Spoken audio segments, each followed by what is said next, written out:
solve the backwards writing mystery. A Miss Marple mystery. Dear listeners, welcome to tonight's Miss Marple mystery. I'm Frank, your host, and I'm thrilled to have you here for another captivating tale. Before we dive in, I'd love to hear a bit about you. What do you do, or what did you do for a living? Maybe you're a chef, a gardener, an artist, or something wonderfully unique. Drop it in the comments. I always enjoy discovering more about our amazing community. Now, let's get cozy and start tonight's story. Chapter 1. St. Mary Mead basked in the soft warmth of a late spring afternoon. Bluebells bobbed lazily along the hedgerows. Bees drifted from one foxglove to another, and the chiming bell of the parish church echoed gently across the common. Nothing, it seemed, could ever truly disturb the stillness of that charming village, except, perhaps, the unexpected. Miss Jane Marple sat by the window of her modest cottage, her knitting needles ticking softly. A delicate lace shawl took shape beneath her fingers, as she occasionally paused to sip from a teacup painted with violets. Her gaze drifted over the garden, where a blackbird fussed noisily at a sparrow daring to cross the border of its dominion. All seemed in order, until the post arrived. The envelope, cream with a faint lavender scent, stood out at once. Addressed in a neat hand to Miss J. Marple, The Limes, St. Mary Mead, it bore no return address. Curious. Jane Marple set aside her knitting and opened the envelope with a small silver knife. Inside was a single card, thick, textured, and smudged faintly along one edge. The message, written in graceful cursive ink, read, "You are cordially invited to the annual literary luncheon at Great Hollis Hall, Friday the 17th at 1 p.m., hosted by Mrs. Isabel Lacey." It would not, on its own, have raised much interest. The Laceys were wealthy newcomers, having recently bought Great Hollis Hall after the passing of Colonel Rainsford. Isabel Lacey was a novelist of moderate success and immodest personality, known more for her social ambition than her prose. But it was the strange postscript, nearly illegible, tucked into the bottom corner, that caught Miss Marple's attention. The ink had run slightly, and the handwriting was unsteady. Rushed. Amy Teasty, Enim Dirot Rusna. Miss Marple tilted her head. The words made no sense, until she picked up a small mirror from her mantle and held it to the card. Reflected clearly, the message read, "Answer to read mine, time it's an awkward construction, not quite grammatical, not quite right." But the reverse lettering was unmistakable. A hidden message, intended for someone who would know to look. Miss Marple narrowed her eyes. Curious. On the day of the luncheon, the sun shone with cheerful deceit. A soft breeze rustled the hedges lining the gravel drive to Great Hollis Hall. The estate was handsomely restored, with freshly painted shutters, a clipped yew hedge, and the faint scent of lemon oil clinging to the polished wood of the entrance doors. Guests trickled in, the Reverend Pritchard and his wife, grumbling about weak tea at the last church committee meeting. Miss Lucy Hargreaves, the schoolmistress, whose sharp spectacles missed nothing. Mrs. Emily Plum, widowed and nosy. And several local dignitaries, including the rather pompous Mr. Graham Endicott, the village solicitor. Miss Marple arrived promptly at 1 o'clock. She was greeted at the door by Mrs. Lacey herself, a tall woman with ash-blonde hair and a deliberate smile. She wore a flowing blouse of mint-green silk, her voice just a touch too bright. "Miss Marple, delighted. I wasn't sure you'd come." "You were most kind to invite me," Miss Marple replied mildly.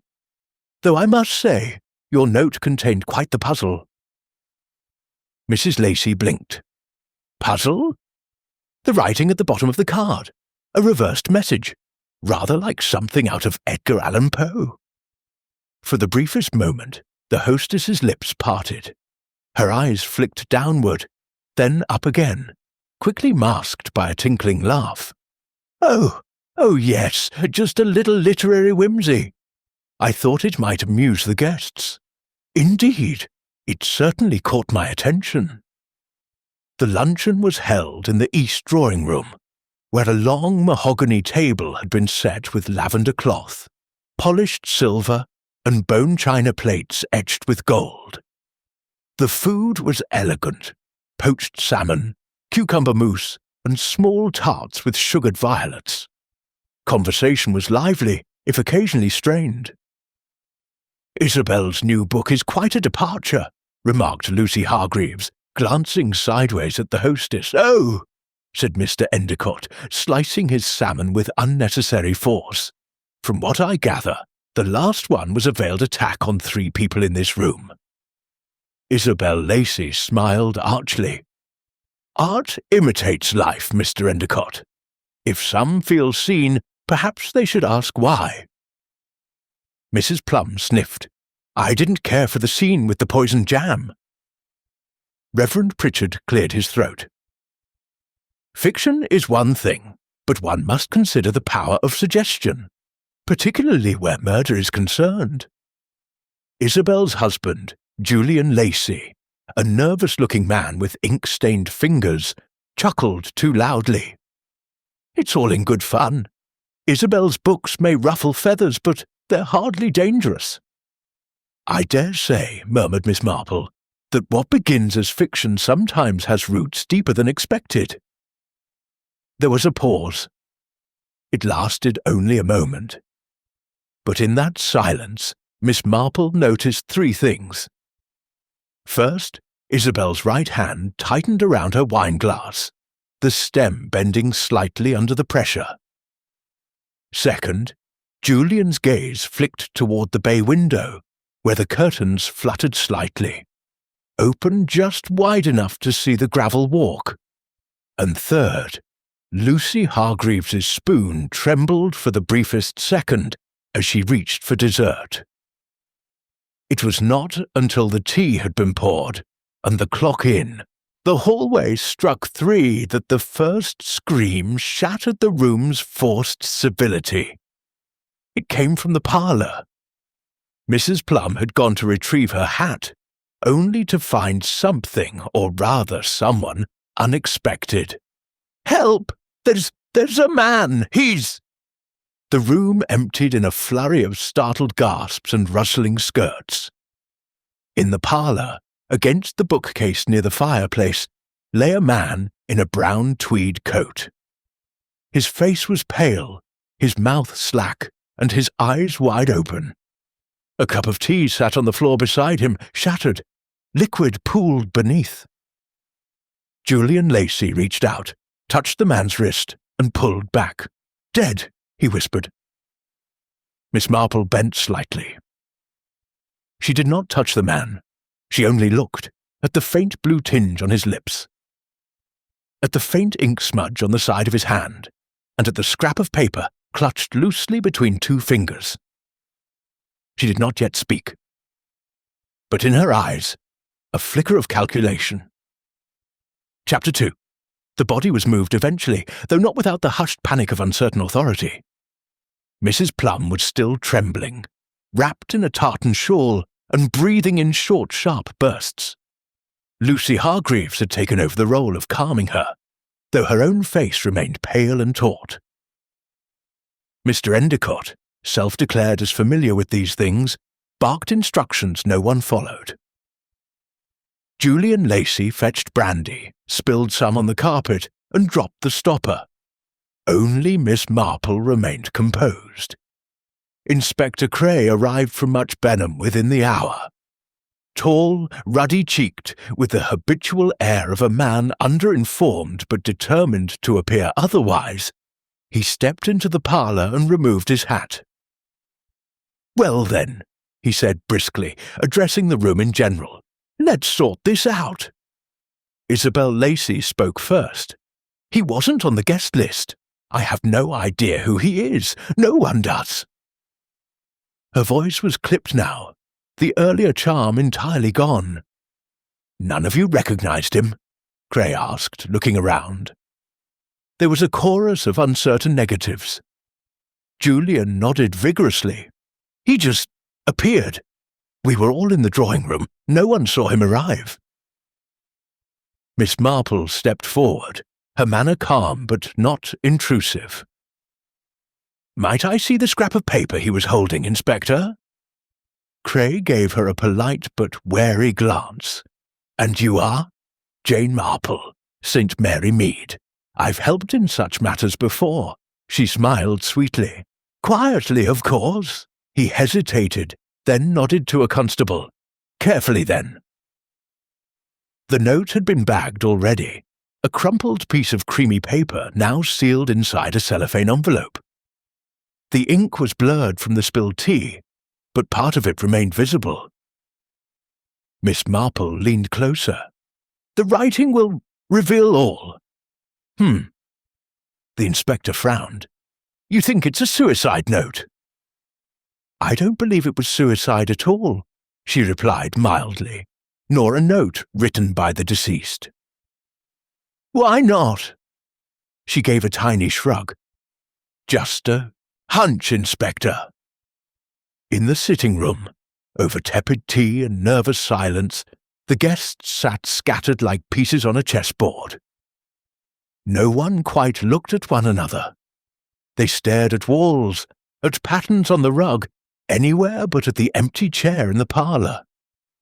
Miss Marple spoke softly, more to herself than to the group. "He had ink on his hand, smudged inwards, suggesting not that he wrote something, but that someone else handed it to him." Julian Lacey blinked. "What does that mean?" She looked up. "It might mean he was given that note deliberately, but by whom and when?" Isabel crossed her arms. "This is absurd. We were hosting a luncheon, not a murder mystery party." Lucy Hargreaves spoke then, her voice unusually hesitant. "But what if he wasn't supposed to be found here? What if something went wrong?" Silence. Miss Marple regarded Lucy a moment longer than necessary. "Why do you suggest that, Miss Hargreaves?" Lucy flinched. I didn't mean only that it all seems out of place."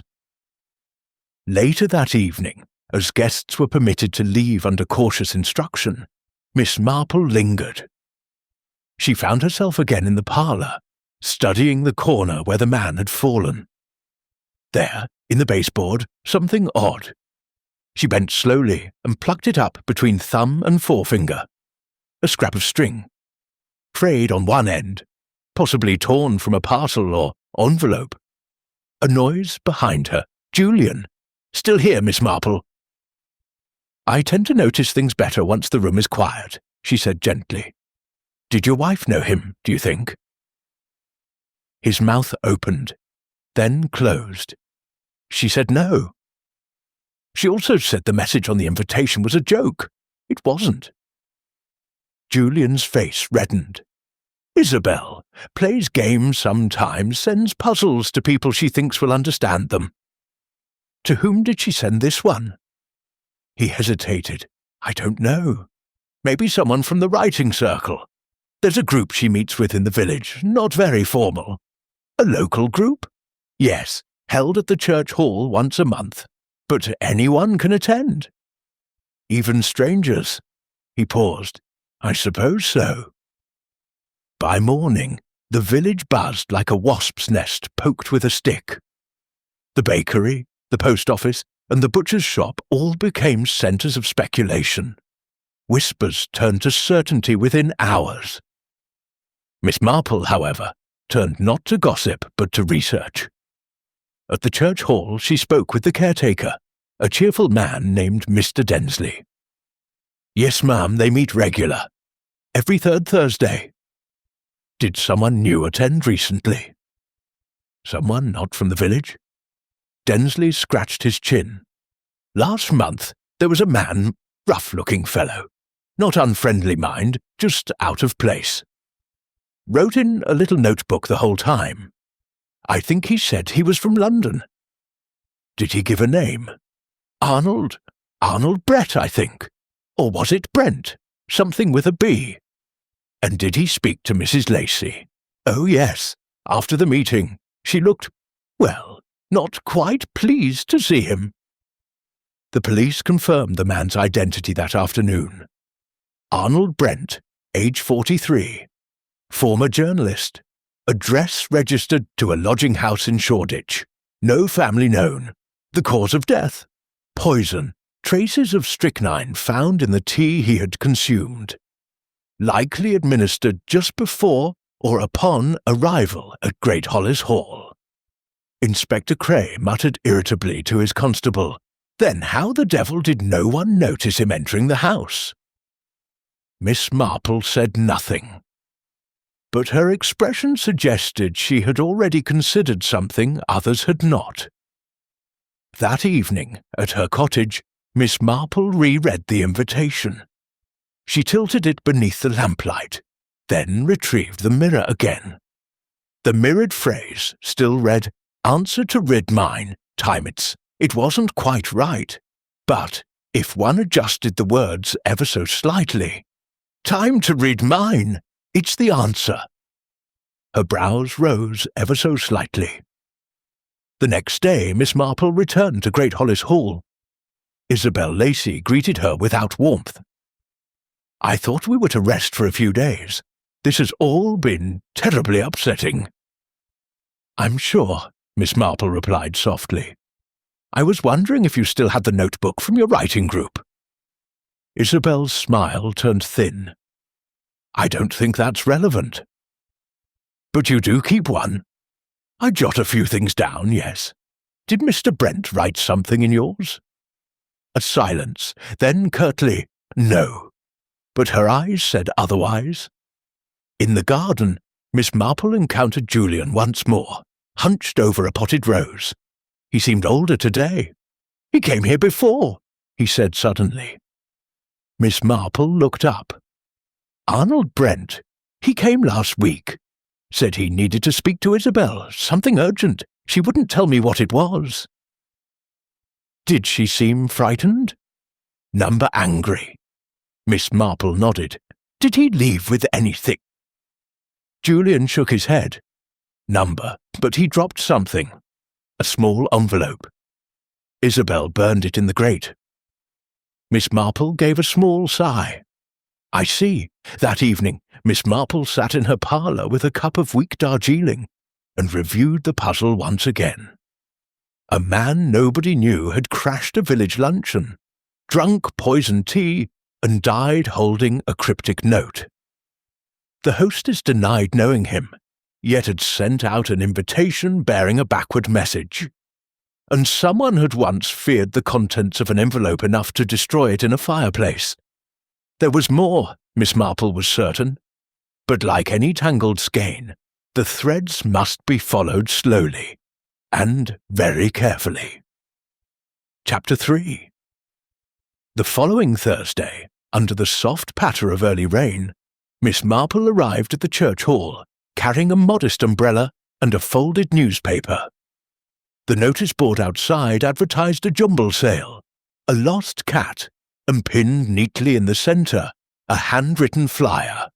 Great Hollis Writing Circle, monthly meeting. 2 p.m. Visitors welcome. Inside, the atmosphere was warm with the scent of old wood and tea biscuits. A dozen or so chairs had been arranged in a lopsided circle.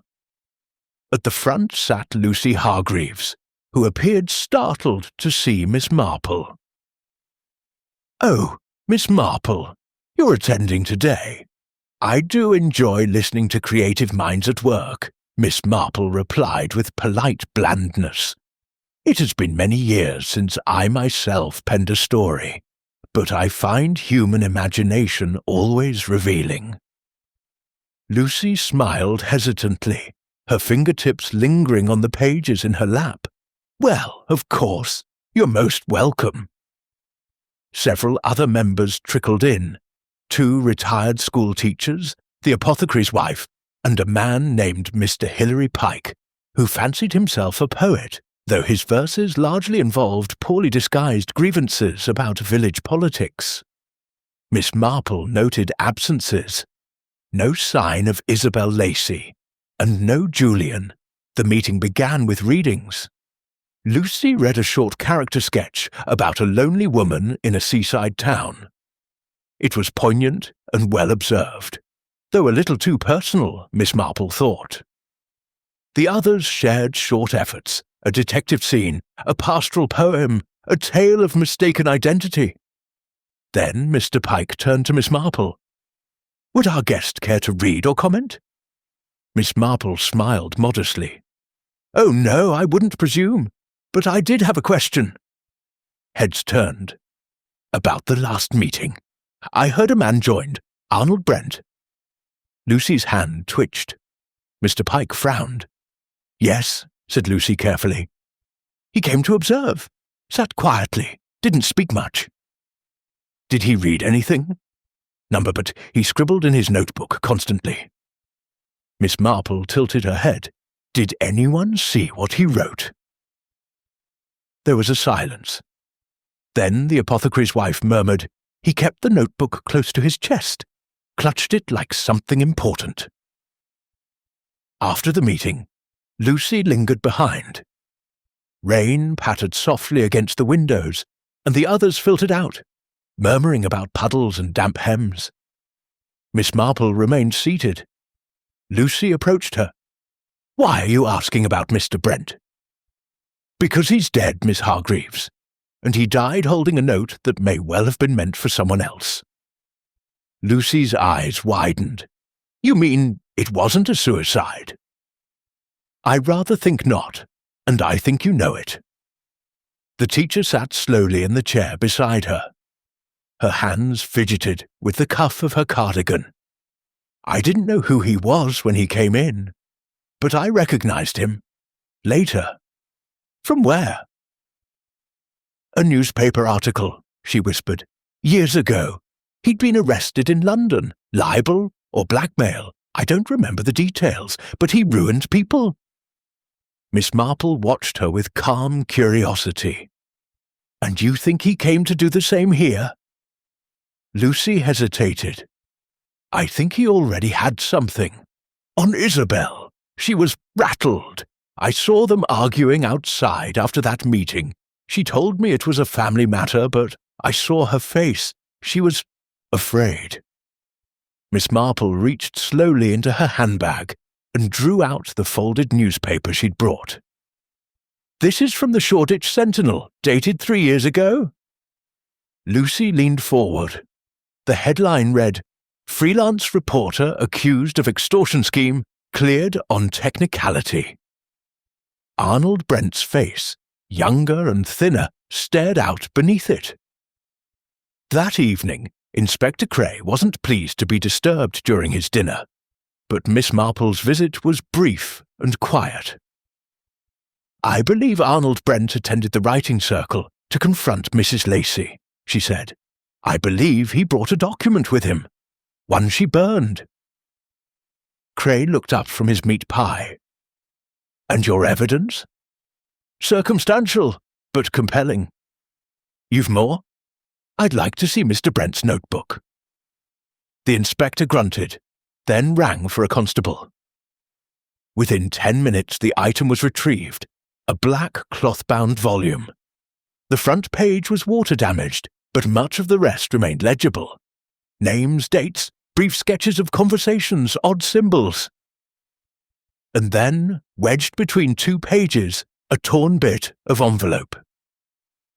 In Isabel's handwriting, "Private, to be read upon." The rest was smeared. Miss Marple tapped the corner thoughtfully. The next morning she visited Reverend Pritchard at the vicarage. "Miss Marple, a pleasure always. I wonder if you could assist me, dear Reverend. Do you keep records of who hires the hall for events?" He blinked. Well, yes, we must for insurance purposes. Why do you ask? Would you check if Great Hollis Hall ever rented the space privately? Not just for the writing circle. He obliged with a puzzled frown, returning 5 minutes later with a worn ledger. Here, the 12th of last month. Hired by Mrs. Isabel Lacey for a private reading rehearsal. Paid in cash. Miss Marple nodded. And the attendees? No list, I'm afraid. But she was given 2 keys. One for the door, one for the storage cupboard. May I borrow the name of the locksmith you use? That afternoon, Miss Marple visited the locksmith, Mr. Randall Crisp, who proved to be as precise as his name. Yes, we made a duplicate key for Mrs. Lacey. She said she lost the old one, standard fee. Did she ever request the key be changed entirely? He thought a moment. Number, not that I recall. Would it be possible that someone else made a copy, if they had access briefly? He frowned. Yes, if they had it more than a few minutes, but most don't bother. Too much trouble unless there's something worth hiding. Miss Marple's lips pressed thin. By week's end, the village was restless. The postmistress claimed she'd seen a man lingering by the green the morning of the murder. City type, not from here. The grocer's boy insisted he'd heard shouting near Great Hollis Hall. Mrs. Plum suggested Isabel had always had a look about her. But Miss Marple listened only to the silences between those words, and more importantly, to the gaps in timelines. On Saturday, she attended an afternoon poetry reading at the Women's Institute. Isabel Lacey, present but subdued, offered a reading of her latest story. Miss Marple clapped politely, then raised a hand. Forgive me, but I wondered, wasn't that story nearly identical to one Mr. Brent described in his notebook? Isabel froze. Pardon? In the notebook I've seen, Miss Marple continued mildly, he mentions a manuscript, a short fiction piece that had been stolen. He described it as a thinly veiled story about a village scandal. It would have ruined the writer if proven plagiarized. The room was silent. Isabel's knuckles whitened around her copy of the story. I suppose, she said through clenched teeth, some things are better left in notebooks. That night, as the church bell struck 10, Miss Marple sat alone by the fire, reflecting on everything collected so far. Arnold Brent had a habit of uncovering scandals. He had been at Great Hollis Hall days before the luncheon, likely threatening exposure. He had brought evidence, or a manuscript, perhaps stolen or copied. Isabel had motive, she had opportunity, and she had lied. But it was still incomplete, until she opened Brent's notebook once more and saw something she hadn't noticed. On the inside back cover, written faintly in mirrored script, the story is not hers. Chapter 4. By Sunday morning, St. Mary Mead's usual stillness had turned taut, as if the entire village were holding its breath. The talk had moved from hushed parlour murmurs to confident assertions at the grocer's and loud speculations in the post office queue. Miss Marple, however, said little. She took her morning stroll, noted which curtains stayed drawn later than usual, and paid particular attention to the way Isabel Lacey's garden remained uncared for, leaves left scattered, rose stems unpruned. That afternoon, with calm deliberation, Miss Marple made her way to the police station. Inspector Cray was pacing when she arrived. I hope you've brought something useful, Miss Marple, he said, not unkindly, because the only thing we've turned up are more questions. I might have 1 or 2 helpful observations, she replied, removing her gloves. But first, have your men located the manuscript Arnold Brent was said to be carrying? Cray frowned. We searched his room in Shoreditch. Nothing, not in his case, not on his body save for the notebook. What about the fireplace in the Lacey's parlour? We sifted through the ashes, mostly receipts and scrap paper. Miss Marple pressed her lips together. Then either it was hidden or never brought at all. Cray folded his arms. You think Isabel killed him over a story? I think he threatened to expose her for stealing it, and possibly more. What matters is that he believed it, and she believed he had proof. Meanwhile, at Great Hollis Hall, the atmosphere had shifted. Julian Lacey had taken to long walks in the garden, though he rarely touched the flowers. Isabel remained mostly upstairs, claiming illness, leaving terse instructions with the maid, and appearing only for meals. On Monday afternoon, Miss Marple paid a call. Julian answered the door. His shoulders slumped. She won't see anyone, he muttered. Oh, I'm quite used to being ignored, Miss Marple replied with a kind smile. May I sit with you a moment, in the garden?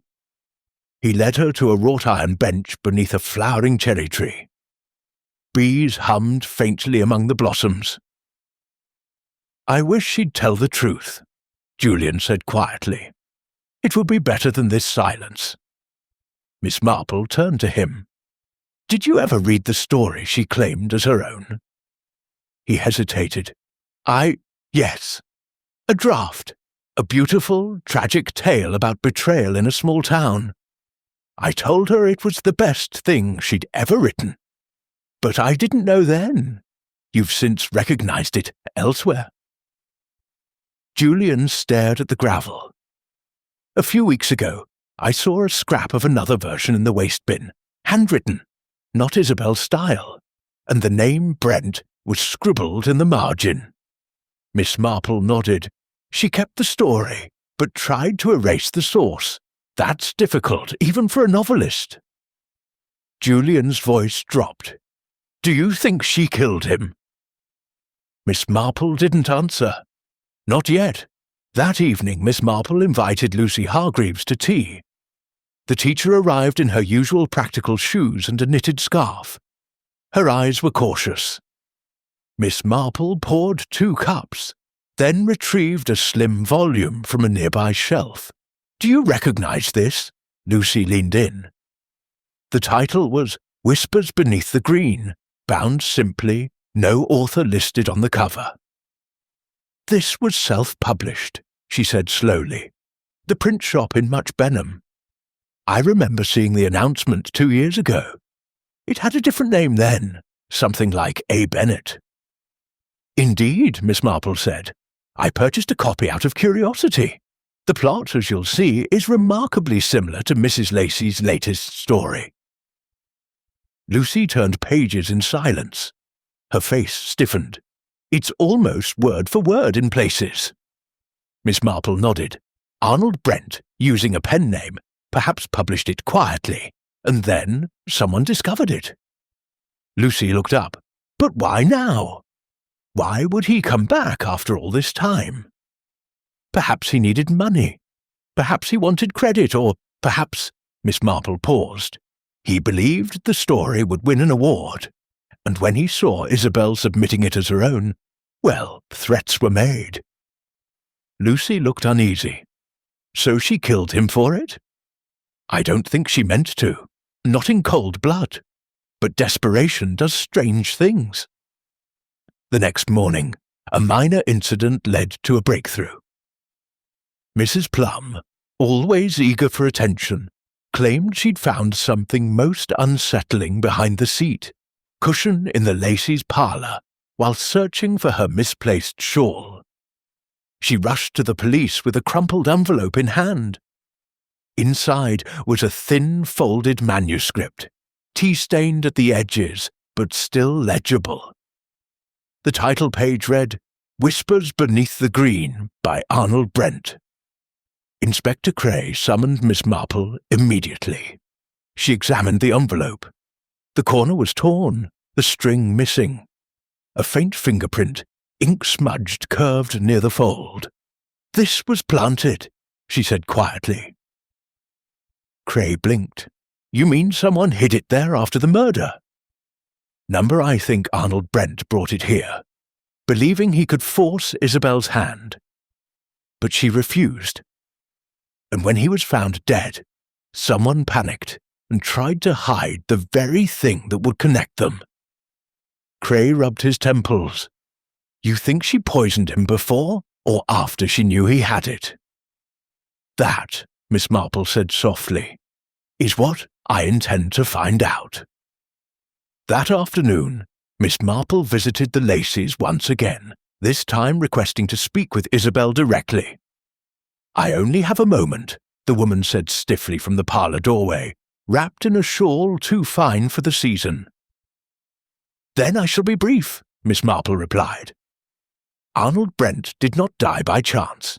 He came here to confront you.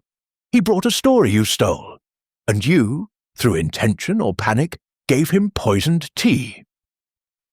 Isabel's eyes flashed. "You have no proof." "I have the manuscript, with his name, found in your parlour." Isabel blanched. Miss Marple continued gently. "You had time. The tea was fresh.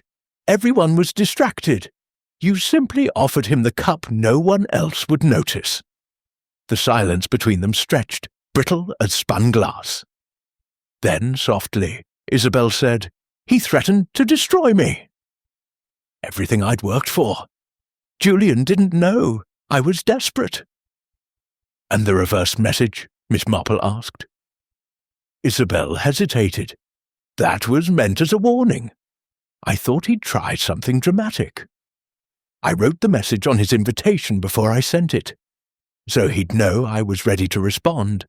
He was clever with codes." Miss Marple's gaze sharpened.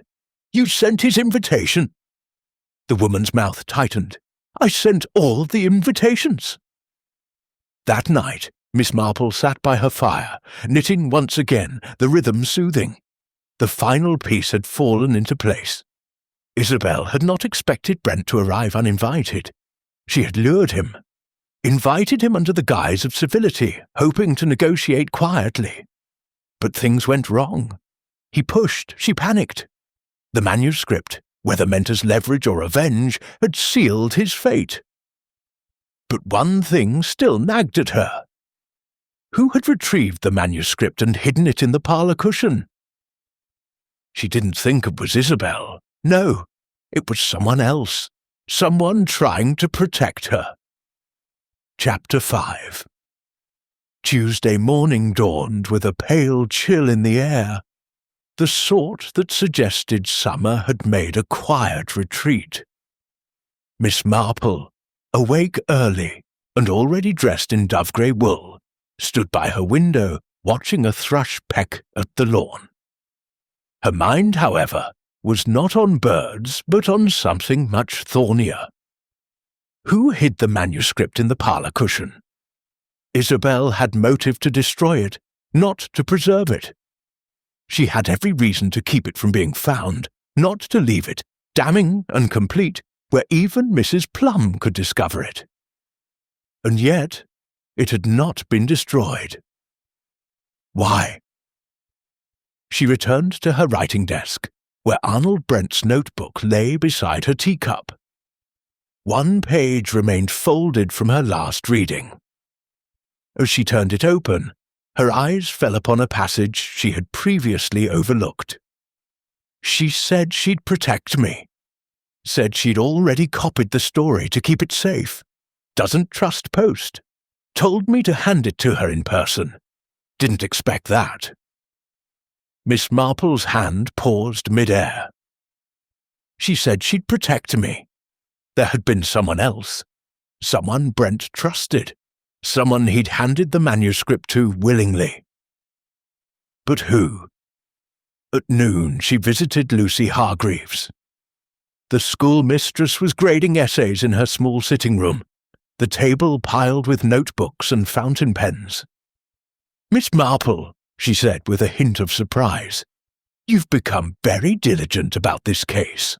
I find that murder rarely resolves itself, Miss Marple said with a faint smile. May I sit a moment? Lucy gestured to the chair across from her. Of course. Would you like some tea? In a moment. I had a thought I wanted to share first. She folded her hands. You and Arnold Brent spoke after the writing circle, didn't you? Lucy's lips parted. Briefly, he asked if I still had a connection with the Much Benham printers. Miss Marple nodded slowly. And did you? I've published some student booklets through them. Nothing more. He gave you the story, didn't he? The colour drained from Lucy's face. I don't know what you mean. Miss Marple's voice remained calm. You cared for him once, a long time ago. Not romantic, perhaps, but enough to want to shield him. You took the manuscript, hid it when you heard what had happened, maybe even before the police arrived. You didn't want it destroyed. Lucy's fingers trembled as she set down her pen. I didn't know he'd die.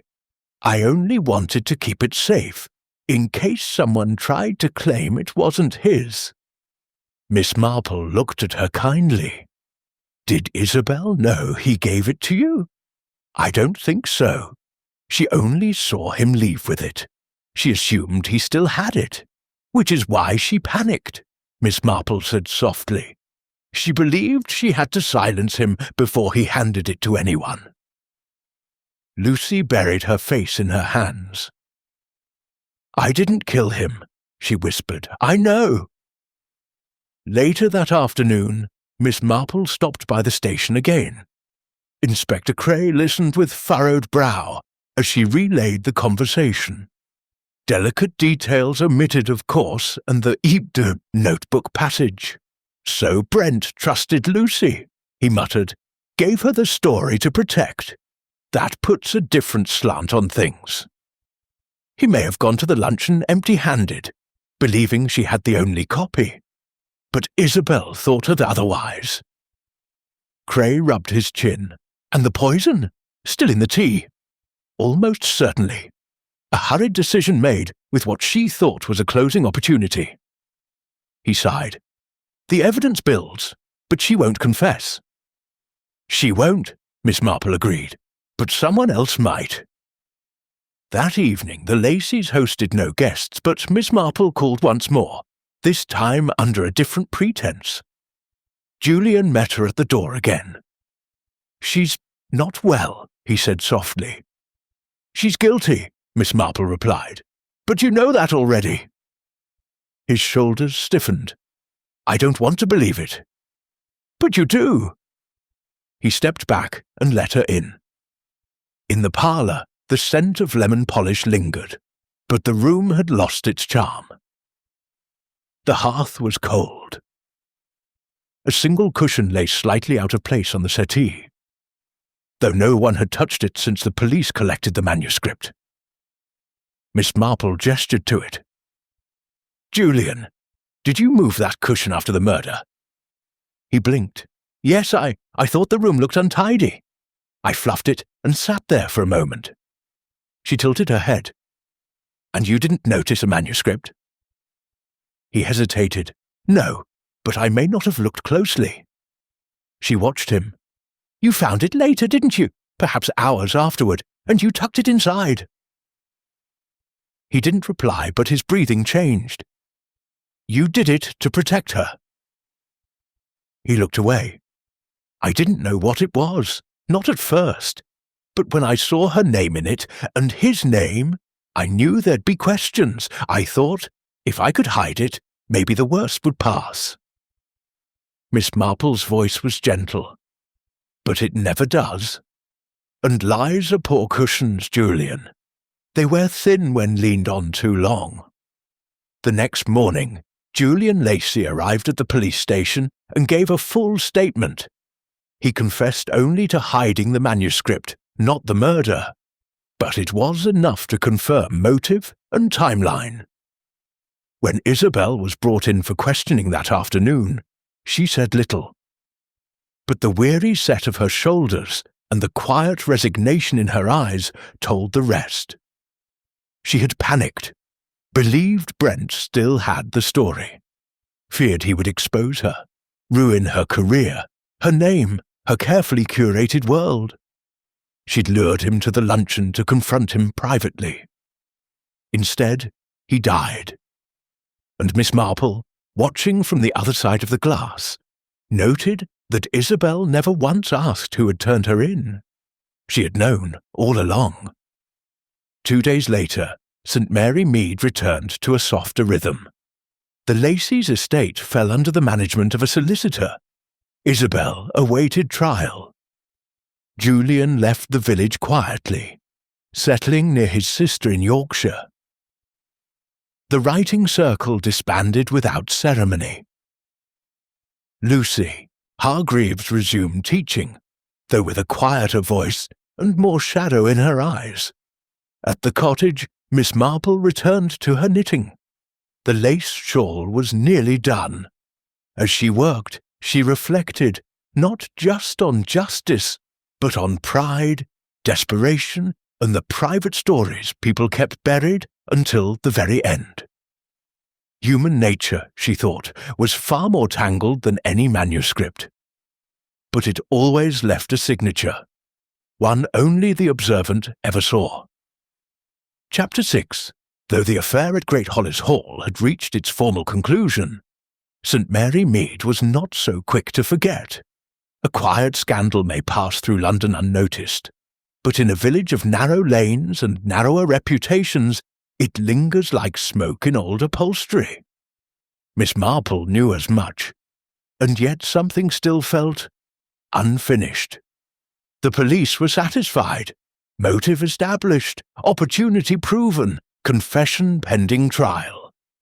Isabel Lacey remained under house arrest, her legal team engaged in preparations. Julian's statement about hiding the manuscript had aligned neatly with the timeline. And Lucy Hargreaves, unjustly entangled, had resumed her place in the village's rhythm. But Miss Marple couldn't shake the sense that something didn't sit right. Not about the murder itself, but about its origins. Arnold Brent had come looking for justice. Isabel had acted to avoid disgrace. But what if there had been something more between them? Something neither had spoken aloud. The following Thursday, Miss Marple took the afternoon train to Much Benham. She had written ahead to request a brief appointment with the manager of the Shoreditch Sentinel, the paper Brent had once contributed to. It was a small office, above a tobacconist, with creaky floorboards and the smell of old ink lingering like ghosts. The editor, Mr. Lionel Hargrave, greeted her with polite suspicion. "Forgive the intrusion," Miss Marple said, setting her handbag down carefully. "But I'm following up on Mr. Arnold Brent's recent death. I understand he once wrote for your paper." "Brent?" Hargrave leaned back in his chair. "Sharp fellow. Good with a lead. Shame he got mixed up in things." "What sort of things?"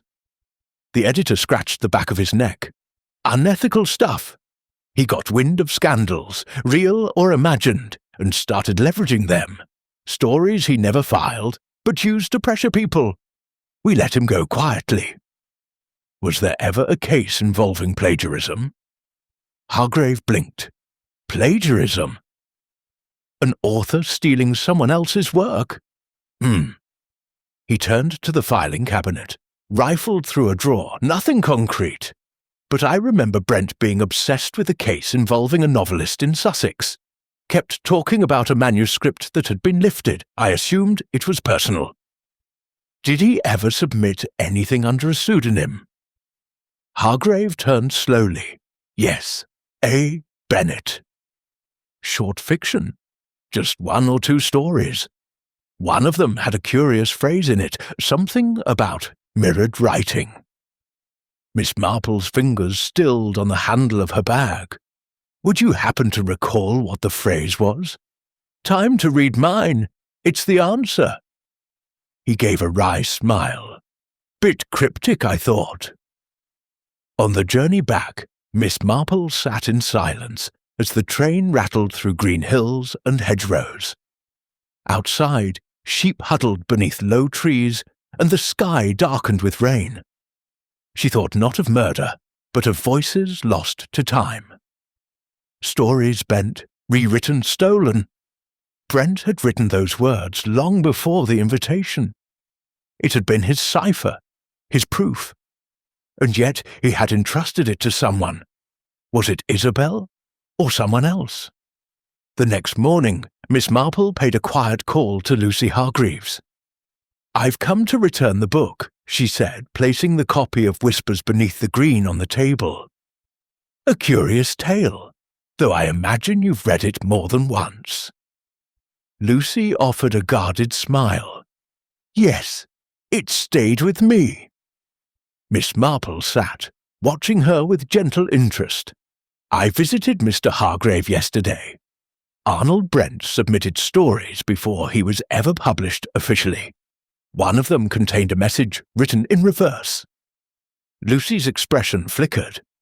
"You recognized the code on the invitation?" Miss Marple continued. "Didn't you?" Lucy's voice, when it came, was barely a whisper. "He told me about it once. He said if anything ever happened to him, if someone tried to silence him, he'd leave a trail. Something backwards so only I would know." Miss Marple nodded. "But you didn't expect it to end like this." Lucy shook her head. "I thought he wanted justice. I didn't realize he wanted revenge." There was silence. Then Miss Marple said, "Did you give him the idea? About Isabel and the plagiarism?" Lucy's mouth fell open. "No," but her eyes betrayed hesitation. "I only told him that she'd lifted ideas before. Nothing specific. He found the rest himself." "You warned her, didn't you?" Miss Marple asked gently. Lucy's shoulders sank. "I tried. I sent her a note, unsigned. Told her someone was watching, that she needed to stop. But it was too late." Lucy nodded. "By the time I realized he meant to confront her in person, it had already happened." That evening, Miss Marple sat with Inspector Cray once again. "So she knew about the threat," he murmured after Miss Marple recounted the visit. "She tried to avert it quietly, but fear and shame kept her from coming forward," Miss Marple said. "She saw Brent for who he had become, but she also remembered who he had once been." Cray leaned back. "And Isabel? She never knew how much was already lost. She tried to control a fire that had already spread." On Sunday, a final letter arrived for Miss Marple, posted before Julian left the village. The envelope was plain, the handwriting careful. "Miss Marple, you were right, of course. I found the manuscript, late, hours after the death. I acted foolishly, thinking I could bury a mistake before it swallowed us whole. But the truth has a way of surfacing. I loved her, you see, even in her worst moment, even when I stopped recognizing her." Julian Miss Marple folded the letter quietly and tucked it away. The village soon moved on as villages do. Scandal fades, newer gossip arrives, and life stitches itself back into place. But some stories linger, not on the front page, but in the corners. Lucy Hargreaves kept teaching, but no longer attended writing circles. She published nothing again, though her students said her lessons became deeper, more thoughtful. Julian Lacey remained in Yorkshire, his name occasionally mentioned in passing. Isabel awaited trial, though few villagers spoke her name anymore. And Miss Marple. She finished her lace shawl. She repotted her violets. She poured a cup of tea one crisp morning and thought not unkindly that backwards writing often reveals what forward living hides. People write themselves into corners all the time. and someone must always read it back, correctly. Chapter 7. The following week brought an unexpected lull. No new developments, no arrests, no confessions. The lace of tension that had stitched itself into the village air began to unravel. The gossip cooled. The shops returned to their regular chatter about jam shortages and potato prices, and the name Arnold Brent faded once more into the folds of local memory. But not for Miss Marple. Not yet. Because while the murder seemed resolved, motive, method, and suspect accounted for, a puzzle still remained. One that tugged at her mind like a loose thread on a tightly knitted shawl. Why had Arnold Brent come back now? Why the backwards message on his own invitation card? If Lucy hadn't sent the note, and Isabel had only added the message to his card, then he never saw it. That meant Brent couldn't have written the cryptic line discovered after his death. And yet, there it was in his hand. Unless... On Monday morning, Miss Marple requested to see the evidence again. Inspector Cray had by now learned not to argue. The note that had been found in Brent's hand was brought to her at the station, still sealed in the envelope. A pale smudge from the tea stain ran diagonally across the paper, but the words were clear. The writing will reveal all. It was signed with no name. What if I told you, Miss Marple said softly, that Mr. Brent never wrote this? Cray frowned. We assumed it was a warning, or a confession. Not if it came from someone else entirely. Someone watching everything unfold, but not part of it. She leaned in, her tone thoughtful. May I borrow the handwriting sample from Julian Lacey's statement? Cray blinked. You think Julian wrote this? I think someone else tried to steer suspicion, and they did it cleverly, but not quite cleverly enough. Back at home, Miss Marple laid out the papers on her desk. Julian's confession, delicate, self-effacing, almost poetic, had its own rhythm. Long loops in the G's, a soft slope to the T's, a peculiar habit of curling the S just above the line. The anonymous note shared that same curve, but not the same weight. One stroke lighter, the ink slightly different, as if mimicking, not matching. Miss Marple drew in a breath. The note had been forged, and there was only one person in the village who had access to both Brent's and Julian's writing, and the temperament to copy it. She visited Lucy Hargreaves the next morning. I was hoping to borrow a few old exercise books, Miss Marple said, calm as ever. Your top students, perhaps, the ones whose stories have promise. Lucy blinked. Of course, I keep samples. Why? Oh, I find that the way young people write tells you quite a lot about the home they come from. What's spoken around the dinner table tends to trickle into their essays, don't you think? Lucy offered a faint smile, her hand brushing against a stack of books as she pulled them from the shelf. Take whichever ones you like. Miss Marple's eyes lingered on a red leather-bound notebook resting at the back of the shelf. Is that one yours? Lucy stiffened, almost imperceptibly. Old stories of mine, nothing special. May I? Miss Marple opened it without waiting for an answer. Inside, neatly taped, were clippings, short passages, poems, even quotations. Some written by Lucy herself, some not. And tucked between the pages was a copy of Arnold Brent's old manuscript. Not the final version, but a draft, marked up in red. Where did you get this? Miss Marple asked. Lucy's voice cracked slightly. He gave it to me years ago. Before he left London, I didn't think. But you did think, Miss Marple said gently. You kept it. You studied it. You even added notes. She turned another page and found the practice lines. The sentence, "The writing will reveal all," written 10 times in different styles. Lucy closed her eyes. "I didn't mean for him to die. But you set the stage. You sent the message, reversed, just as he once showed you. You placed the idea in Isabel's mind that he had come for revenge." Lucy's hands gripped the back of a chair. "He had come for revenge," she said, her voice shaking. "He was going to ruin her. He was going to humiliate her in front of everyone, expose her at the luncheon. He wanted it to be dramatic, public. He didn't care who else got caught in it." Miss Marple nodded. "So you decided to warn her, secretly. But when he died, you panicked."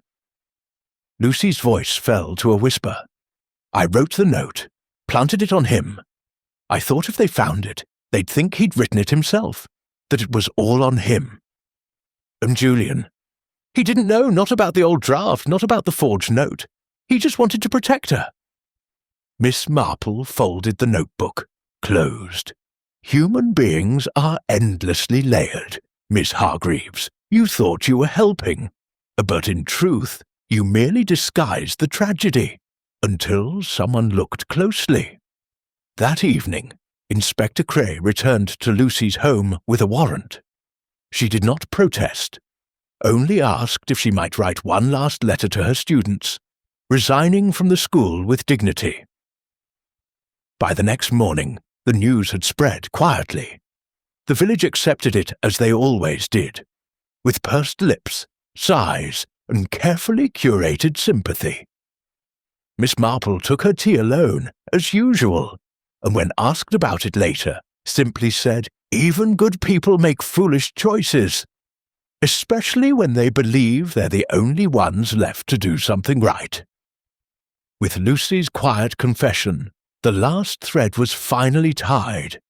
The forged note explained. The strange phrasing clarified. The mirrored writing traced back to someone who understood its meaning. And the motive, concealment, protection, misguided loyalty, laid bare for all to see. Chapter 8. For all the dramatic turns the Brent affair had taken, the village of St. Mary Mead settled into its version of calm surprisingly quickly. The news of Lucy Hargreaves's quiet arrest filtered into the shops with a hush, as though no one wished to admit they had once trusted her judgment with their children. Miss Marple, however, was not quite at rest. She had always believed that evil, when it surfaced in villages, wore a smile and a polite hat. But the events surrounding Arnold Brent's death held too many complications to dismiss as mere misfortune. Lucy had forged the note. Isabel had administered the poison. Julian had hidden the manuscript. But something still didn't align. Why did Brent come back at all if Lucy already had the manuscript? Why confront Isabel at the luncheon? Why not publish it outright or use it directly? The deeper she considered it, the more Miss Marple felt that someone, perhaps unseen, had nudged Brent into that confrontation. She returned once again to Brent's notebook. A strange habit, she admitted, but one that had served her well. On the third-to-last page, beneath a scrawled poem and a grocery list, a name appeared in the margin. G. Endicott, not to be trusted. Miss Marple tapped the edge of the page with a fingernail. Mr. Graham Endicott, village solicitor, pompous at the best of times, had attended the luncheon. He'd spoken once or twice, always dismissively. He had not, to her recollection, contributed anything useful during the initial inquiry. And yet Brent had marked him. She paid a call to Mr. Endicott's office that very afternoon. He greeted her with polite, if wary civility. "Miss Marple, what a surprise! Come to revise your will?" "Not yet," she said sweetly. "I had a few questions about a certain legal matter." His eyebrows lifted. "Oh. I believe you once represented Isabel Lacey. Regarding her publishing contract? He hesitated. Briefly, yes, nothing formal. She consulted me after her second novel. And did you advise her about copyright concerns? She had no copyright concerns, he said flatly. Her manuscripts were hers. But what if someone disputed that? What would she have risked? He smirked. Well, in this industry, everything. Miss Marple tilted her head. You wouldn't happen to have received a visit from Arnold Brent before the luncheon, would you? He narrowed his eyes. Now what makes you ask that? Oh, Miss Marple said, rising from her chair and inspecting a brass paperweight on his desk. Just a scribbled name in a notebook, nothing more. She let the silence linger. Endicott's smile faltered. If he did come, he said slowly, he didn't stay long. Did he mention Isabel? No names, just some nonsense about an old betrayal coming due. I assumed it was a debt. Did he leave anything with you? Endicott gave a short laugh. What, like a will? He wasn't that sentimental. Miss Marple's expression remained pleasant, but she made no effort to mask her doubt. Of course, she said. But people often talk too much before they do something reckless. Thank you, Mr. Endicott. You've been most revealing. This night she reviewed her observations aloud. Alone, but not aimlessly. Brent wanted revenge, she murmured. But he was being guided, encouraged. The forged note from Lucy muddied the waters, but someone else steered the confrontation. Someone who knew both Brent's weakness and Isabel's ambition. She rose and paced slowly between her bookshelves. Someone who told Brent it would be dramatic, that confronting Isabel publicly would force a confession. Someone who perhaps stood to gain.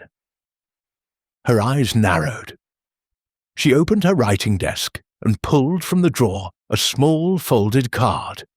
Her original luncheon invitation. She read it once more, then turned it over. Faint, nearly invisible, was a second line written in pale pencil beneath the printed text. Come early, ask for the parlour, GG for Graham. The next morning, Miss Marple invited Mr. Endicott to tea. He arrived wearing a hat too stiff for comfort and a smile too wide for sincerity. Delighted to accept, Miss Marple. I must say, I've had too few distractions this week. She poured the tea and offered a modest biscuit.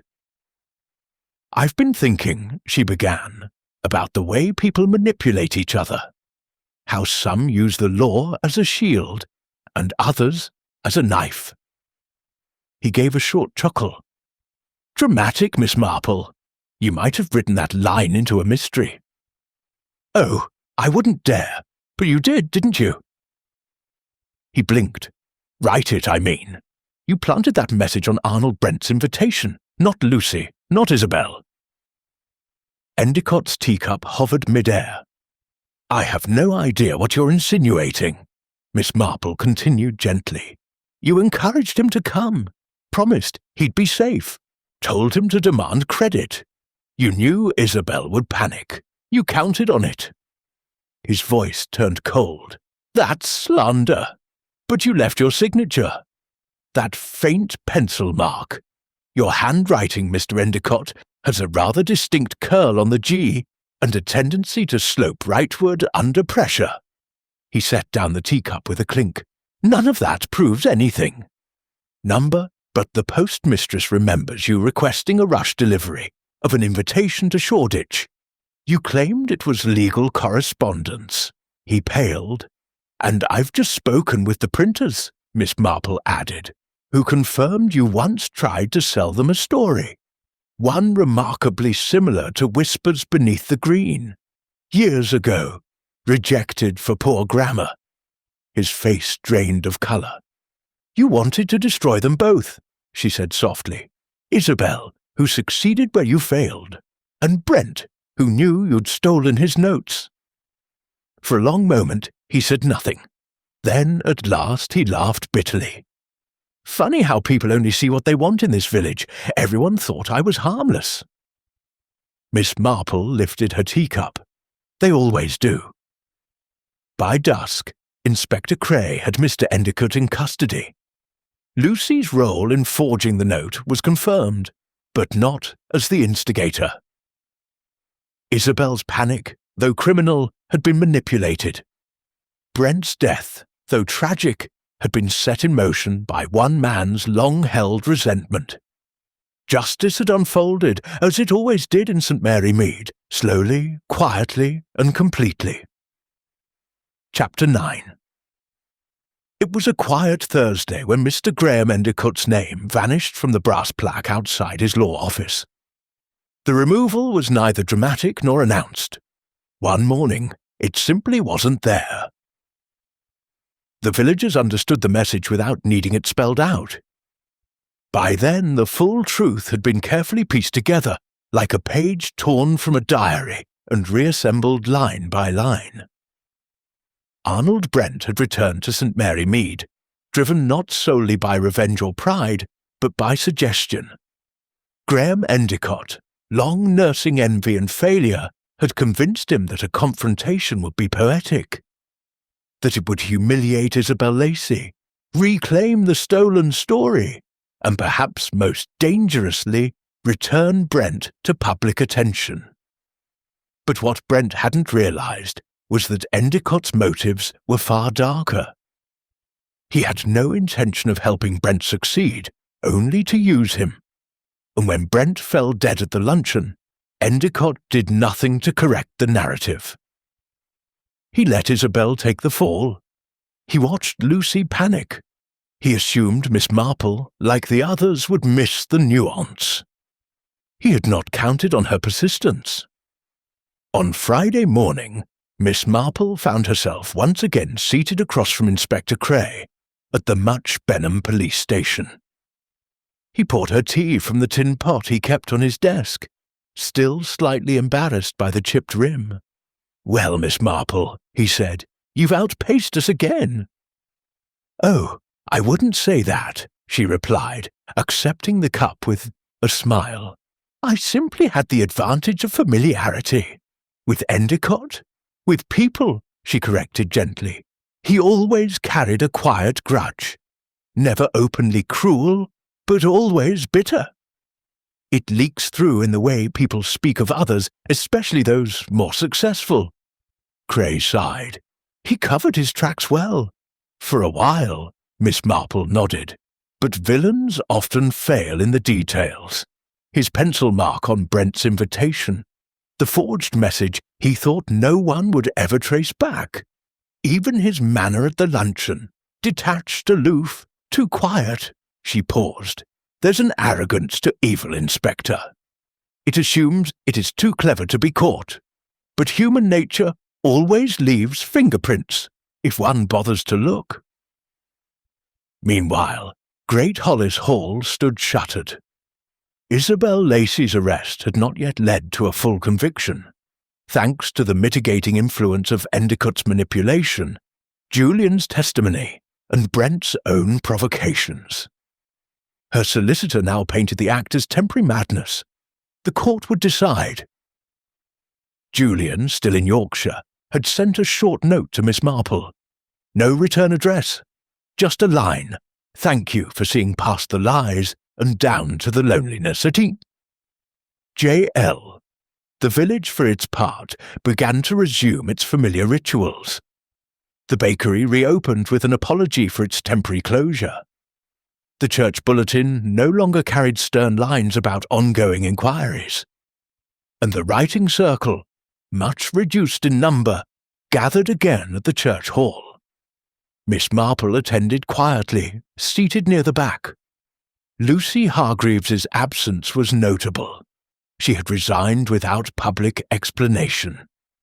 No one mentioned her name aloud, though her lesson plans remained in the school drawer, unclaimed. At the meeting, Mr. Hilary Pike read a short poem that made no mention of betrayal, death, or reversed writing. His voice quavered less than usual. Afterwards, as the remaining members rose to leave, Miss Marple approached the lectern. She lifted a small handwritten note and pinned it to the board behind the podium. It read, "The truth always finds its punctuation mark, eventually." Signed Wadaku, a friend of the reader. That evening, as rain began to fall gently over the thatched roofs of St. Mary Mead, Miss Marple sat before her fire, her teacup warm between her hands. The lace shawl was finished now, folded neatly in her sewing basket.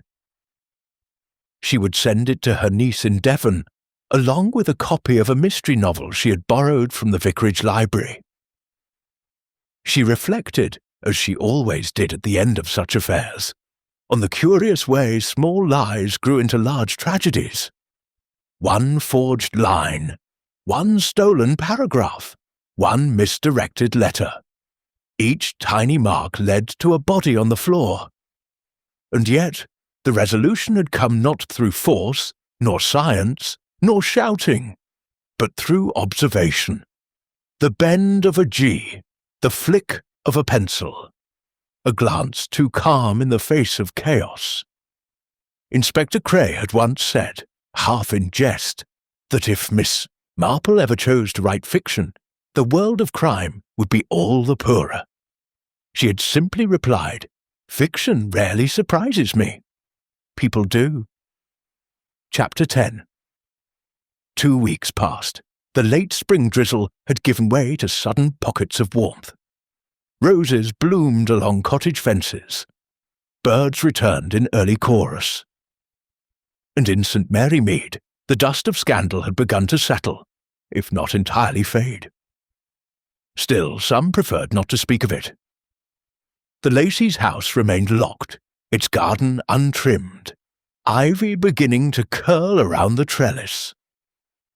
Isabel awaited her trial in a private convalescent home, a compromise reached through legal negotiation, and a doctor's quiet testimony of fragile nerves. Julian had sent word that he would not be returning to the village. The writing circle was smaller, quieter. Mr. Pike still recited verses, though with more hesitation. The school's new headmistress, a sharp-eyed woman from Bristol, had removed Lucy's teaching materials without ceremony. Yet for all appearances of normalcy, Miss Marple could still sense unease, a residue, as though the village had read too far into a story it hadn't meant to understand, and now wished to forget it. But Miss Marple didn't forget, because one final detail had continued to whisper at her, a question nestled quietly in the margin of the case. Why had Arnold Brent truly returned? He had been manipulated by Endicott, yes, and pressured. But Brent had not struck her as entirely naive. His notebook, recovered by the police, had hinted at contingency plans, suggestions that he had been expecting betrayal from one corner or another.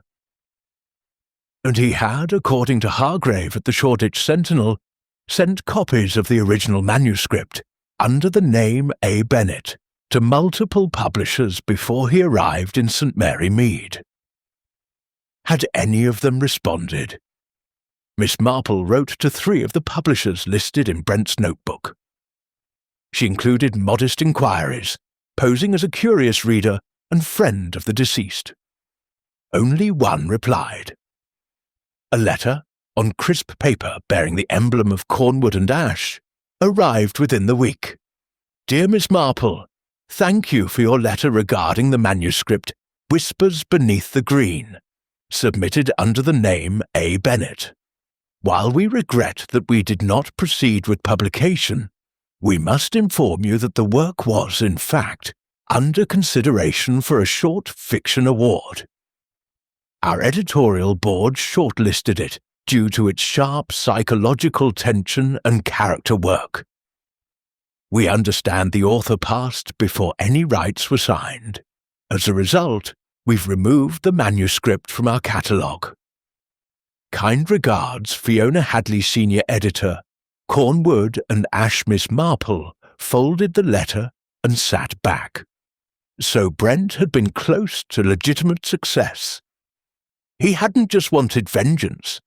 He had returned to protect what was finally his, something earned after years of wandering and false starts, which made the tragedy all the more pointed. Because if he had lived another month, he might have found what he sought, not from Isabel, not from Lucy, not from Endicott, but from his own pen. That evening, Miss Marple walked the perimeter of Great Hollis Hall. The property stood silent, curtains drawn, a few weeds pushing through the gravel path, but she wasn't looking at the house.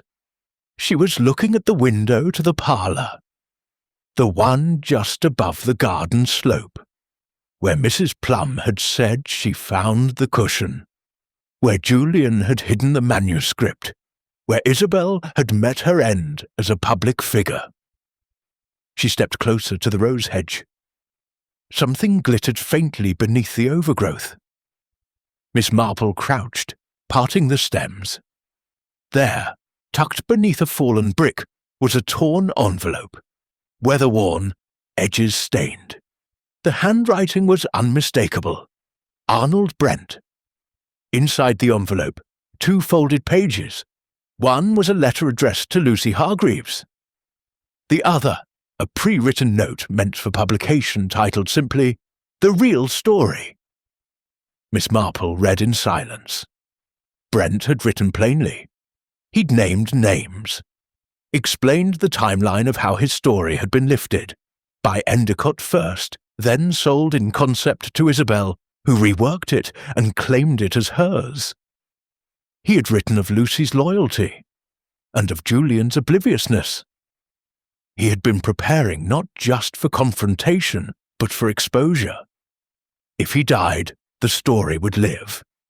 The letter to Lucy was simpler, forgiving, apologetic. "I never meant to drag you into this. You believed in the work when no one else did. Whatever happens, I hope the writing outlasts the noise." By the next morning, the contents had been delivered to Inspector Cray and recorded as supplemental evidence. The timeline was now beyond dispute.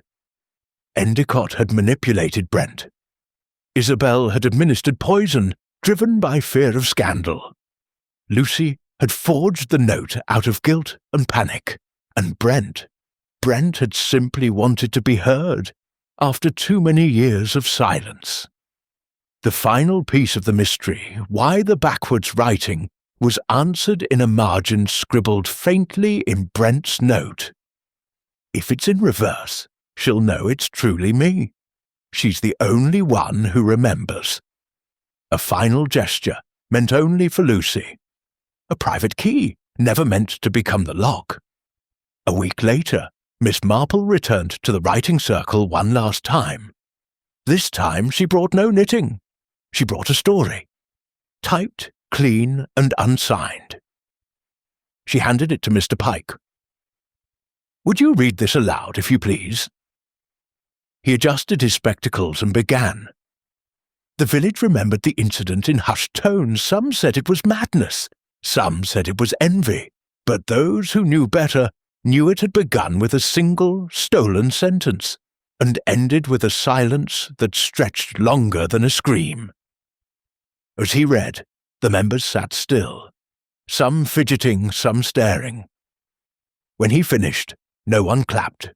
No one needed to, because truth, when spoken plainly, doesn't require applause, only recognition. Miss Marple walked home. He said, "Compare it to the original letter Miss Denholm received." He withdrew the earlier note from his pocket and laid it beside the fragments. The similarities were unmistakable. Same angular slant, same deep downward strokes on the T's. "So, he wrote a second message," I said, "but never sent it." "Or tried to," Holmes said, "but someone found it first and destroyed it, which means that someone in this abbey knew what Brother Martin had discovered and was afraid it might reach the outside." Holmes lifted the tray again. "And look, here." He pointed to a clump of half-melted wax clinging to one edge of the parchment. Black wax. The same kind used on the second note to Miss Denholm. I exhaled slowly. "You think the second letter was a forgery?" "I think," Holmes said softly, "someone intercepted Martin's true warning, destroyed it, and replaced it with something far more chilling. Something designed to lure. To lure Clara here? To lure us." The Abbey's library, unlike the archives, was dim and largely unused, a space of disuse and damp vellum. Holmes led us there next, where he sought out a single volume, a leather-bound compendium of St. Anselm's architectural history. He laid it open upon a reading desk and turned swiftly to a fold-out diagram. "Here," he said, "this is the original layout of the Abbey's foundations. See the chapel?" I nodded. "And here," he said, tracing a faint outline, "is the crypt beneath it. But look, this line." He pointed to a corridor, faint and faded, running beyond the crypt wall into a shaded section marked only by a Latin word I did not recognize. "Absconsum," I murmured. "It means hidden." Holmes's expression hardened. "There is a chamber beneath this abbey that has been deliberately erased from its current plans. A room buried and forgotten, except, it seems, by Brother Martin. And whoever killed him." Holmes snapped the book shut. "I want to see the chapel vaults again, but this time we dig." Prior Ambrose resisted at first. "You intend to desecrate a tomb?" he said quietly, eyes narrow. "I intend," Holmes replied coldly, "to prevent a second death." The prior said nothing for a long moment. Then, "Do what you must, but be swift." The chapel was empty, silent. Holmes moved to the oldest of the sarcophagi, an effigy so worn its features had crumbled into dust. He circled it slowly, then crouched at its rear. "Here," he said. He pried at a stone that lay fractionally ajar. Beneath it, darkness, not a tomb, a shaft. We lowered ourselves carefully, landing upon dry earth. The chamber below was small, no more than 10 feet wide, with walls of rough-cut stone. A single object occupied its center, a stone pedestal. And upon it, a book, bound in reddish-brown leather, sealed by a rusted clasp, and embossed with a sigil. The same Ouroboros we had seen on the Abaud de Dictet tilted her head, listening. His stories being considered for a posthumous award, the very one he was shortlisted for. She didn't smile. She didn't have to. On Sunday, Reverend Pritchard devoted a small part of his sermon to acts of quiet courage. He spoke of the dangers of pride and the tragedy of unseen desperation. He did not name names, but everyone in the pews knew exactly what he meant. Mrs. Plum cried twice. Mr. Hilary Pike abstained from reading his usual limerick during refreshments. And Miss Marple, seated near the back in a lavender hat, merely sipped her tea and said nothing at all. Some truths, she had long learned, are best allowed to land softly. In the weeks that followed, small signs of change rippled outward. The library's local authors' shelf added a new volume, Whispers Beneath the Green by a Bennett. The invitation card from the Lacey luncheon, once forgotten in a drawer, was quietly passed to the Parish Historical Society, its reversed message circled in red pencil as a curio. And at the church hall, a new notice was pinned to the corkboard where writing prompts once sat. It read, "No story is ever worth a life. Lesson remembered." No one admitted to posting it, but no one removed it either. Miss Marple, in the comfort of her drawing room, now found her time filled once again with small things. Knitting another shawl for a niece, expecting her first child, supervising the jam tent committee for the summer fete, and writing occasional notes to dear friends. She thought occasionally of Brent. not with pity, but with a kind of weary sympathy. He had not been a good man, not really, but he had tried to become one, and for some that mattered. She thought, too, of Lucy Hargreaves, not of her fall, but of her effort to stand afterward. And she thought of Isabel, once so certain, now so silent. People often speak, she mused, of endings, as if stories cease when the final page turns. But in truth, the worst of stories linger, quietly, in missed letters, half-finished manuscripts, and lessons no one wants to repeat. That evening, as she placed the last stitch in the new shawl, Miss Marple rose, walked to her sideboard, and opened a slim drawer lined with envelopes and clippings. She withdrew a sheet of writing paper and sat. Then, slowly, she began a letter. To be opened only if needed. In the matter of the Brent incident, should further inquiry arise, I affirm the following observations as central to the resolution of the case. The forged note, the planted message, the stolen draft, and the manipulation of events by Mr. Endicott. She continued writing, her pen fluid, her words precise. It was not a memoir. It was not for publication. It was simply her record, her truth, and perhaps one day it would be useful to someone else brave enough to see what others chose not to. Chapter 12. The final days of June arrived on tiptoe, brushing the village of St. Mary Mead with golden sunlight and the scent of elderflower.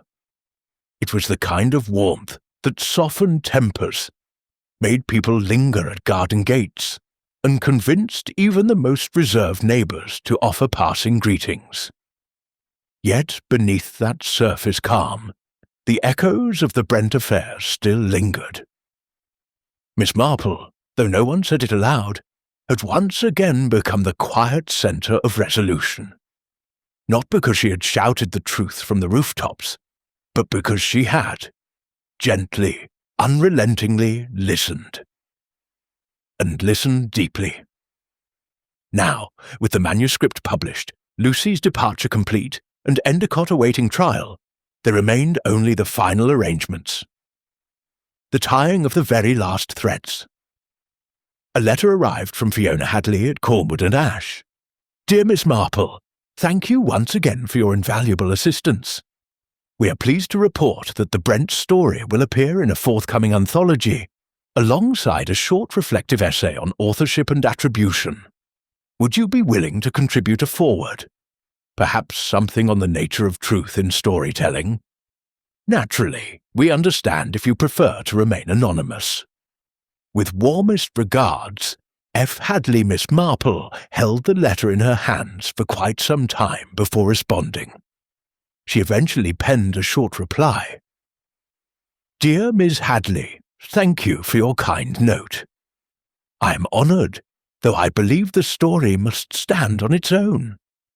I have found, over the years, that the truth is never hidden in plot twists or poison bottles. It resides instead in habits, in glances, in the way a person holds silence too long, or answers too quickly. Give Mr. Brent his due.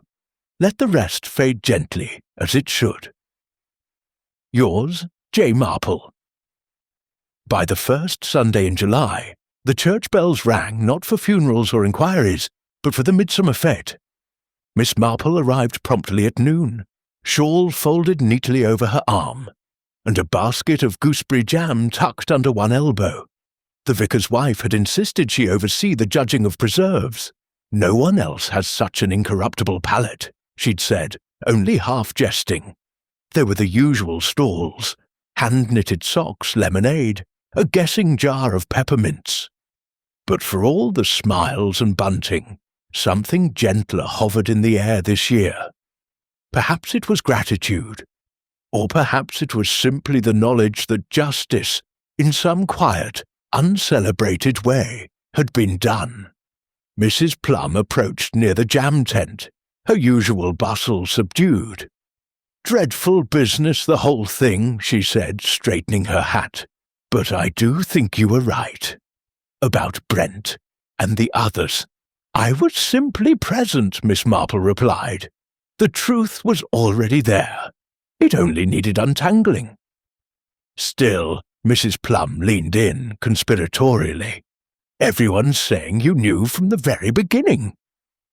Miss Marple smiled faintly. Oh no, I only suspected. There's a difference. She turned her attention to the jars. Now tell me, is this your gooseberry? Or Mrs. Hoyle's? The colour's a shade too clear to be natural. Mrs. Plum sputtered with offended delight. You've got me! Later that afternoon, Inspector Cray stopped by the tent. Sleeves rolled up, tie loosened. Thought I might try my luck at the sponge cake contest, he said. Miss Marple gave him a bemused glance. Is that before or after you issue citations for excessive icing? Cray grinned. Neither. I've come to enjoy the village pace. Until the next scandal, she said gently. Let's hope that one's a missing cat. As the fete wound down and dusk settled across the green, Miss Marple made her way home along the path near the rose hedge. Children's laughter still echoed distantly, mingling with the faint clink of teacups being cleared. She paused near the gate. Where once there had been tension and secrets, now there was quiet. The kind of quiet that follows truth. Not the kind born from repression, but resolution. She stepped inside her garden. The evening primroses were beginning to open. Later, seated at her writing desk, Miss Marple removed a new sheet of stationery from the drawer. She considered it for a long time. Then she wrote, The village believes the story has ended, and perhaps for most, it has. But for those who watched it unfold word by word, the lesson remains. Never underestimate the weight of a sentence, or the silence that follows. Stories do not kill, but people do, over stories, and often the stories they believe they deserve to write. This one ends not with justice or grief, but with understanding. She paused, then signed her name in her familiar graceful hand. She folded the page, tucked it into her private journal, and closed the cover. No publication, no announcement, just the final sentence where it belonged. Chapter 13. The summer rain came softly on the morning of Lucy Hargreaves's return. Not a downpour, but the kind of misty drizzle that clung to hedgerows and dampened the edges of freshly hung washing. The village barely noticed her stepping off the train. There was no reception, no whispers at the station, only the faint screech of the brakes and the hiss of steam dissolving into the drizzle. She walked alone, past the bakery, past the butcher's, past the old schoolroom window, now boarded at the corners, and finally past Great Hollis Hall, its windows shuttered still, ivy curling deeper into its frame. No one stopped her, and that, she thought, was both mercy and exile. From her window, Miss Marple watched the silhouette disappear into the morning greys, her fingers still curled around a warm teacup. She made no movement to intercept. Some returns, she believed, must be walked in solitude. But that afternoon, as the rain broke and sunlight pressed through the clouds, she left a basket of scones and a single folded letter on Lucy's doorstep. She did not sign her name. She did not need to. Elsewhere in the village, the aftermath of the Brent case had finally begun to fade from conversation. The shops no longer paused when Miss Marple entered. The postmistress had resumed complaining about the irregularity of parcels. Even Mr. Pike had begun to work on a new sonnet, something about pigeons and penknives. Yet, within those daily rhythms, small signs of healing lingered. Whispers Beneath the Green had sold out its first limited run. A second printing followed, this time with Arnold Brent's real name, no longer just a pseudonym. The story had touched something in people. Its quiet menace, its truthfulness about ambition, deceit, and village cruelty. Readers wrote letters. One was printed in The Guardian, praising the haunting calm of its final paragraph. Miss Marple read the review once and tucked it behind her mantel clock. One morning, Inspector Cray arrived with a modest envelope. "They've dropped the remaining charge against Lucy Hargreaves," he said simply. "Judicial discretion, and maybe a little public sympathy, thanks to your influence." "I never influenced," Miss Marple replied mildly, "only clarified." "She's taken a post in Westmoreland, temporary," Miss Marple nodded. "I imagine the air will do her good." Cray lingered. "And you, back to crosswords and lace?" She gave him a look over her teacup. "Until someone else forgets what a comma hides? Yes." He laughed. God help them. The final unravelling came not in courtrooms, but in letters. Isabel Lacey, still secluded in the care of a discreet private hospital in Wiltshire, dictated a brief message through her solicitor. It was never published, but a copy found its way to Miss Marple nonetheless. "To those affected by my failures, there is no defence worth offering. I believed reputation was the same as worth, and I acted to protect it. What I did cannot be excused, only acknowledged. If memory allows me one kindness, let it be this: I did not begin as a thief, only as someone who feared irrelevance. I.L." Miss Marple read it twice, then folded it away. It was not forgiveness, but it was, perhaps, a form of honesty. And in a world built on stories, that was something rare. The final visit came in late July. Julian Lacey returned to St. Mary Mead one warm evening, unannounced, with a single satchel and a silver-rimmed photograph in his pocket. He found Miss Marple in the garden. "I thought you might be tired of confessions by now," he said quietly. "I never tire of people making peace with the truth," she replied, not looking up from her dahlias. He stood for a while, then slowly lowered himself onto the bench beside her. "I went north, stayed with my sister, bought a dog, walked in the hills, and it helped," he said, a little. She waited. "I'm not returning to Great Hollis. It was never truly ours." Miss Marple glanced at him, her voice gentle. "And what will you do now? I've been offered a small position with a publisher's archive. Nothing prestigious, but it's honest. Work. Cataloguing stories." He smiled faintly. "Perhaps that's fitting." She nodded. "You always seemed like someone who knew where things belonged." As dusk fell, Julian rose to leave. At the gate, he paused. "I never thanked you." Miss Marple, still seated among the blooms, smiled without turning. "Then let it be your final sentence," she said. "No footnotes, no preface, just truth." That night, the village fell quiet. No lingering fears, no glances exchanged over the bakery counter. The chapter had closed, not with justice served in full, nor with wounds completely healed, but with acknowledgement. The one thing every lie tries to avoid. Miss Marple poured herself one final cup of tea, opened her journal, and penned only a single line beneath the date. Even a backwards message leads forward, if one has the patience to read it. She underlined it, closed the book, and allowed the silence to be complete.